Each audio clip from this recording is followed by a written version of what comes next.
참 예수님, 한 주일 동안 잘 지내셨나요? 네. 간만에 비가 오는 것 같은데 너무 많이 와서 조금 걱정스럽기도 합니다. 이번 주는 삼위일체 대축일이고요. 오타가 있는. 이번 주에는 아버지와 아들과 성령의 이름으로 세례를 주고 내가 너희에게 명령한 모든 것을 가르쳐 지키게 하여라 라는 말씀을 중심으로 가톨릭 교회의 네 가지 핵심 교리 중에 하나인 삼위일체에 대한 이야기를 좀 해보려고 합니다. 요즘 이제 이런 말도 되게 옛날 말이라 쓰기 조심스러워졌는데 옛날 저가 한 20대쯤 많이 쓰던 말이에요. 부부는 일심동체라는 말. 저게 무슨 뜻이죠? 부부는 사랑으로 일치해서 한 마음, 한 몸을 이룬다라는 의미로 많이 쓰였습니다. 요즘은 이제 좀 말이 바뀌었어요. 부부는 일심동체가 될 수 없다. 애초부터.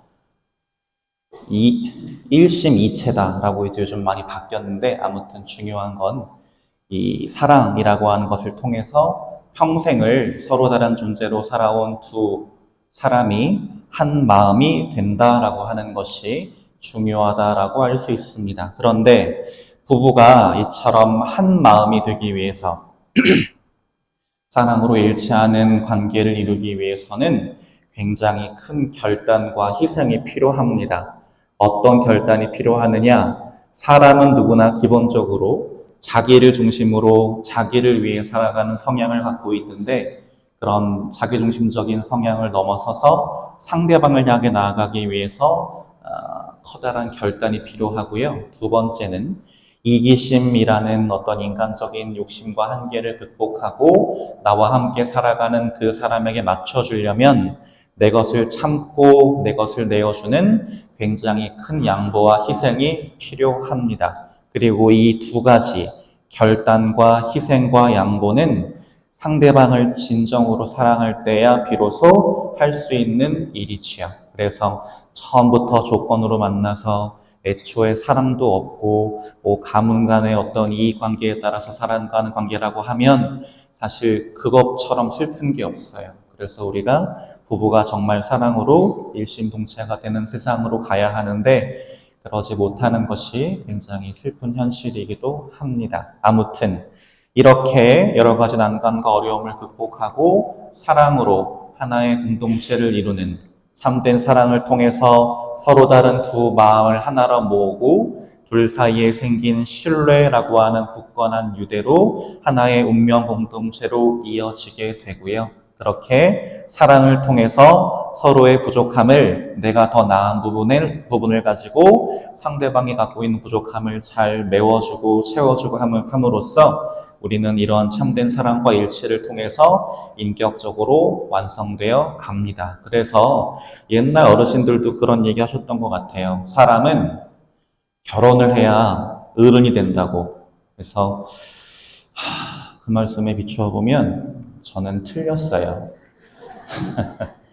어른 되기는 틀린 것 같습니다. 그래서 아직 이렇게 철이 없지 않나 싶습니다. 아무튼 이래서 우리는 참된 사랑을 통한 일치로 인격적으로, 영적으로, 정신적으로 완성된 존재로 나아가기 위해서 사랑을 통한 일치라고 하는 것을 지향하며 살아가야 하는 것이지요. 그리고 오늘 삼위일체 대축일은 성부, 성자, 성령께서 이루고 계시는 이 사랑의 참된 일치에 대해서 묵상하면서 우리가 그 사랑의 일치에 어떻게 하면 참여할 수 있을까라고 하는 것들을 깊이 생각하는 날이 바로 오늘 삼위일체 대축일입니다. 그런데 참 아이러니하게도 너무나 카톨릭적이고 너무나 신앙적인 심지어 심오한 신앙 용어인 이 삼위일체라는 말을 정작 카톨릭 신자들은 1년에 한 번 들어요.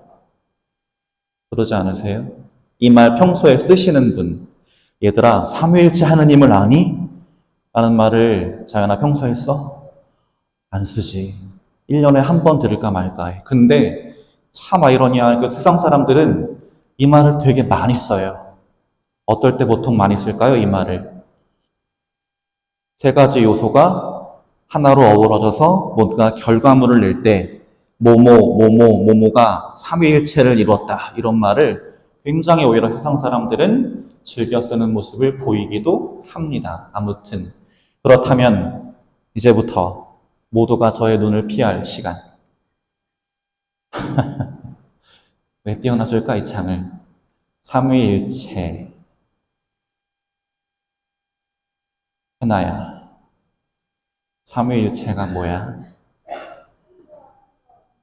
성부와 성자와 성령이 하나를 어떻게? 예습을 하고 왔나 봐요. 삼위일체라는 말은 방금 현아가 이야기해 준 것처럼 성부, 성자, 성령, 위격이라는 조금은 이제 신앙적인 표현을 쓰는데 위격으로는 서로 다른 세 분, 하느님께서 사랑이라고 하는 공동 원리로 서로 일치해 계신다라는 굉장히 어려운 말이 삼위일체라는 말의 뜻입니다. 정리하면 성부 하느님, 성자 예수님, 성령님께서 위격으로는 서로 다르시지만 그 다름을 극복하고 온전히 일치되어 계신 한 분 하느님이시다라는 뜻이고, 그렇게 온전히 일치될 수 있었던 힘은 사랑입니다. 그런데 이 사랑은 크게 두 가지 차원으로 나뉘어집니다. 어떤 사랑과 어떤 사랑이냐면 서로를 향한 사랑이 첫 번째고 우리를 향한 사랑이 두 번째예요. 첫 번째 보시면 성부, 성자, 성령께서 서로가 서로를 너무나 사랑하시기에 자신과 다른 부분이 있더라도 그런 부분들을 인정하고 존중하며 수용하십니다. 마치 남자와 여자가 부부로 서로 만나서 사랑하고 구분하는 공동체를 이루게 되면 사랑으로 하나로 일치되는 모습과도 비슷하지요. 두 번째는 우리를 향한 사랑입니다. 우리를 보다 구체적으로, 보다 다양하게, 보다 깊이 사랑하시기 위해서 서로의 역할과 임무를 구분해서 현존하신다라고 하는 것이 우리를 향한 사랑이라는 뜻입니다. 어떤 거로 설명해 드릴 수 있냐면, 보통 이제 물론 편견을 가지고 보면 안 되지만 편부 가정 혹은 편모 가정 같은 경우에 자녀를 키우는 데 있어서 굉장히 어려워하시는 부분이 많아요. 왜냐하면 아빠가 해줄 수 있는 몫이 있고 엄마가 해줄 수 있는 몫이 있고 또 형제 자매가 해줄 수 있는 몫이 있고, 그런가 하면 할아버지 할머니가 또 주실 수 있는 몫이 있기 때문에 그만큼 아무래도 할아버지 할머니도 계시고 어머니 아버지도 계시고 형제 자매도 많고, 그런데 집안 분위기가 카톨릭적으로 굉장히 신앙적이면 거기에서 태어나고 자란 아이는 굉장히 잘 자랄 수 있는 환경에 있는 거는 사실 부정할 수 없는 사실이지요. 그래서 성부, 성자, 성령께서 굳이 세 위격으로 나뉘어져 계시는 겁니다. 만약에 그냥 한 분으로 끝났다면 우리를 향한 사랑에 있어서 이렇게 섬세하게, 이렇게 구체적으로, 이렇게 다양하게 사랑하실 수 없었을 것이기 때문입니다. 그래서 그렇게 이야기하면 이제 삼위일체라고 하는 개념은 어떤 뜻이 되느냐? 하느님께서 너무나 다양한 방식으로 우리와 함께 계시면서 우리를 굉장히 폭넓게, 깊이, 풍요롭게 사랑하신다라는 뜻이 됩니다. 그러면 이제 각각 세 위격 하느님께서 우리를 어떻게 사랑하시느냐? 첫 번째는 세상을 창조하신 성부 하느님의 사랑입니다. 하느님의 사랑은 자비가 넘치시는 사랑이에요. 그래서 우리가 잘못하더라도 그 잘못을 진심으로 뉘우치고 당신께 돌아가면 언제나 두 팔을 벌리고 따뜻하게 맞아주시면서 용서해 주시고 품어주시는 분이 바로 하느님이시고요. 또한 우리가 당신 뜻에서 벗어나서 혹시라도 잘못된 길로 들어서면 당신 천사를 보내시거나 아니면 당신 사자를 보내셔서 우리를 올바른 길로 이끌고자 애쓰시는 분이 바로 성부 하느님이라고 할 수 있습니다. 두 번째는 성자이신 구세주 예수 그리스도의 사랑인데요. 이 사랑은 어떤 사랑이냐? 우리를 참된 사랑으로 이끌어 가시는 사랑입니다. 그런데 어떻게 함으로써 우리를 참된 사랑으로 이끌어 가시느냐? 당신께서 먼저 당신께서 몸소 가장 완전하고 가장 큰 사랑을 실천해서 우리에게 보여주심으로써 우리로 하여금 저것이야말로 진정한 사랑, 참된 사랑, 너무나 크고 깊은 사랑이구나라고 하는 걸 느낌으로써 우리가 그 사랑을 따라갈 수 있게 하시는 분이라는 뜻입니다. 그래서 예수님은 그전에는 이제 하느님이 눈에 보이지 않고 손으로 만질 수도 없기 때문에 도대체 하느님을 어떻게 사랑할까를 이스라엘 백성들이 정말 열심히 고민하다가, 그래, 우리가 할 수 있는 거라고는 하느님께서 우리에게 특별히 내려주신 이 10가지 계명을 정말 철저하게 지킴으로써 우리가 그분을 얼마나 사랑하는지를 보여드리는 수밖에 없어 라고 생각했고, 그러기 위해서 계명을 더 잘 지키기 위한 수많은 규정들을 하나씩 하나씩 덧붙이기 시작했어요.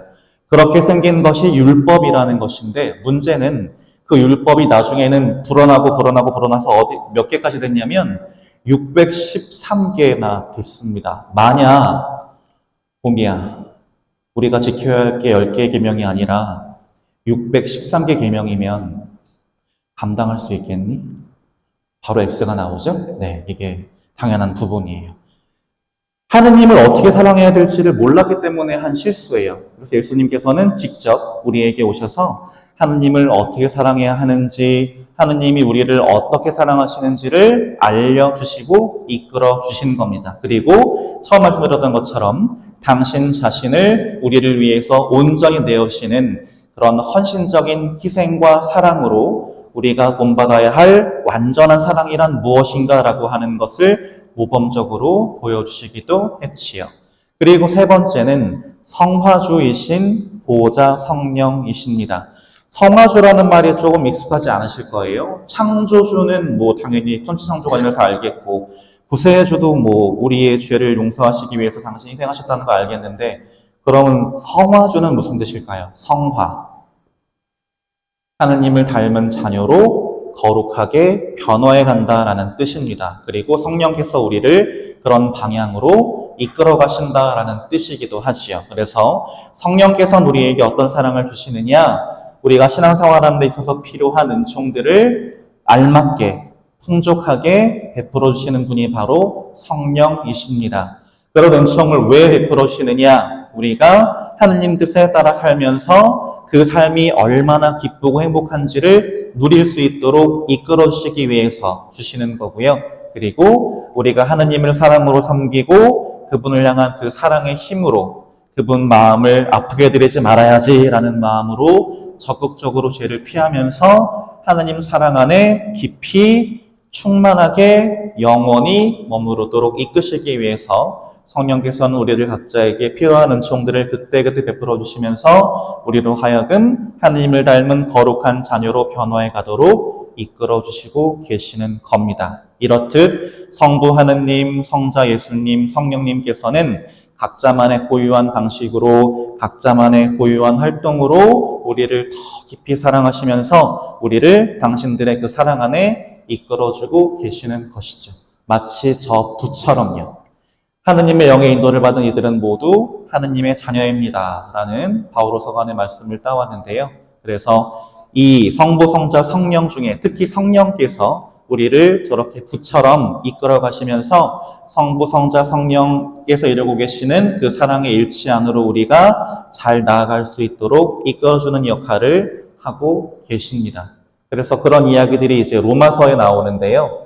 로마서에서 바오로 사도는 이런 이야기를 하고 있습니다. 여러분은 여러분을 자녀로 삼도록 해주시는 영을 받았습니다. 이 성령의 힘으로 우리가 아빠, 아버지하고 외치는 것입니다. 라고 나옵니다. 우리가 하느님을 아버지라고 부를 수 있는 이유, 우리가 하느님을 두려워하거나 피하지 않고 아빠라고 부르면서 따라갈 수 있는 힘은 바로 성령께서 우리를 이끌어 주시고 계신다라는 데에서 나온다는 거죠. 그래서 성령께서는 우리가 하느님께 마음을 열어서 그분을 우리의 진짜 아빠, 아버지로 여기면서 충실하게 따르도록 이끌고 계십니다. 그리고 우리는 그 성령의 인도하심을 충실히 잘 따라감으로써 하느님의 참된 자녀가 되는 것이죠. 그리고 두 번째, 성령께서 구체적으로 우리를 위해서 어떤 역할을 하고 계시느냐? 로마서 8장 17절을 보면 우리는 하느님의 상속자입니다. 그리스도와 더불어 공동 상속자인 것입니다. 다만 그리스도와 함께 영광을 누리려면 그분과 함께 고난을 받아야 합니다. 라고 바오로 사도는 이야기하고 있습니다. 그리고 성령께서는 우리가 이 고난을 기꺼이 받을 수 있는 힘과 용기를 우리에게 주고 계시는 겁니다. 아무래도 성령의 인도를 따라서 예수 그리스도의 가르침을 충실히 따라가는 우리 그리스도인의 삶에서는 거기에 필연적으로 시련과 고통이 따라갈 수밖에 없는데 성령께서 우리로 하여금 그런 시련과 고통을 감당할 수 있는 힘과 용기를 주심으로써 우리로 하여금 예수 그리스도의 가르침을 끝까지 충실하게 기꺼이 기쁘게 잘 따르게 하시고 우리는 그렇게 함으로써 예수님의 말씀과 뜻을 마지못해서 벌 받을까 봐 두려워서 억지로 따르는 모습이 아니라 마음에서 우러나는 진정한 어떤 그분을 사랑하는 마음으로 따라갈 수 있는 그분의 진짜 친구, 형제가 된다는 뜻이 되는 것이죠. 오늘 복음은 예수님께서 부활하시고 나서 하늘에 올라가시기 전에 제자들에게 남기신 일종의 유언이라고 할 수 있는 메시지입니다. 거기서 예수님께서 여러 가지들을 이야기하시는데 구체적으로 우리가 봐야 할 부분은 이거예요. 너희는 가서 모든 민족들을 제자로 삼아 아버지와 아들과 성령의 이름으로 세례를 주고라고 예수님은 제자들에게 이야기하십니다. 왜 세례를 주어라라고 하셨을까? 왜 제자들로 하여금 복음 선포라고 하는 사명을 맡기셨을까? 바로 그것이 우리뿐만 아니라 하느님을 모르는 사람, 아직 예수 그리스도를 모르는 사람들도 성부, 성자, 성령께서 이루고 계시는 그 사랑의 일치를 알고 참여할 수 있도록 이끄시기 위해서 우리 한 사람을 사도로 파견해서 보내시는 겁니다. 근데 그렇게 하시는 이유가 요한복음에 나와 있어요. 요한복음에서 예수님이 무슨 말씀하셨냐면 나에게는 이 우리 안에 들지 않은 양들도 있다. 나는 그들도 데려와야만 한다. 그들도 내 목소리를 알아듣고 마침내 한 목자 안에 한 양떼가 될 것이다 라고 말씀하시는데 바로 이 부분 때문에 우리가 파견되는 거예요. 우리 안에 들지 않은 양들, 아직 하느님을 모르는 사람들을 신앙 안으로, 하느님과의 관계 안으로 데리고 와야 할 책임과 소명이 우리에게 있는 것이죠. 두 번째는 하느님께서 당신 아들을 세상에 보내신 이유와 목적이 우리를 심판하시기 위함이 아니라 우리를 구원하시기 위함입니다. 지금 보시는 복음 말씀에서처럼 내 아버지의 뜻은 또 아들을 보고 믿는 사람은 누구나 영원한 생명을 얻는 것이다. 나는 마지막 날에 그들을 다시 살릴 것이다 라고 예수님이 말씀하시는데 하느님께서 우리들 한 사람 한 사람을 한 명이라도 더 많이 구원하시기 위해서 인내심을 가지고 기다리고 계시는데 우리는 그런 하느님의 마음을 헤아리면서 더 많은 사람이 하느님을 알고 더 많은 사람이 하느님의 뜻을 잘 지켜서 더 많은 사람이 하느님 나라에 들어가서 기쁘게 살 수 있도록 하느님과 함께 일해야 할 소명이 우리에게 있다라는 뜻이 되는 겁니다. 그럼 우리가 구체적으로 그것을 어떻게 하면 되느냐? 지하철역에서 길거리에서 시끄럽게 소음을 내면서 예수 천국 불신지옥으로 사람들을 겁주고 그런 식으로 하라는 게 아닙니다. 우리가 사는 모습이 복음적이면 돼요. 우리가 행동하고 사는 그런 모습들이 주님 뜻을 드러내는 모습이면 되고 그런 우리의 모습들을 통해서 아직 하느님을 알지 못하는 사람들이 저 사람들은 도대체 어떤 것 때문에 저렇게 살까? 어떤 믿음과 신념이 저들로 하여금 저런 모습으로 살게 할까라고 하는 궁금증을 갖게 하고 그들이 하느님 앞으로 나아오도록 이끌어주면 되는 것입니다. 그래서 우리가 하는 이 신앙생활이라고 하는 건 결국 이 한 가지를 위한 거예요.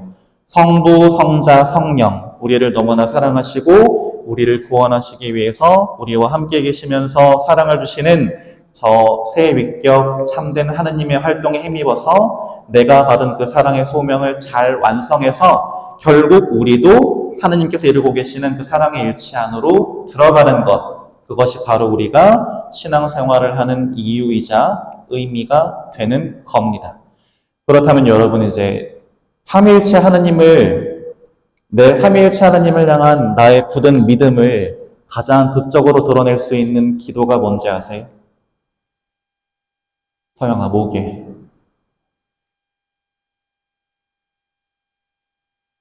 쉽게 생각하는데 우리가 오늘도 이미 했어. 성부와 성자와 성령의 이름으로 아멘 했어요.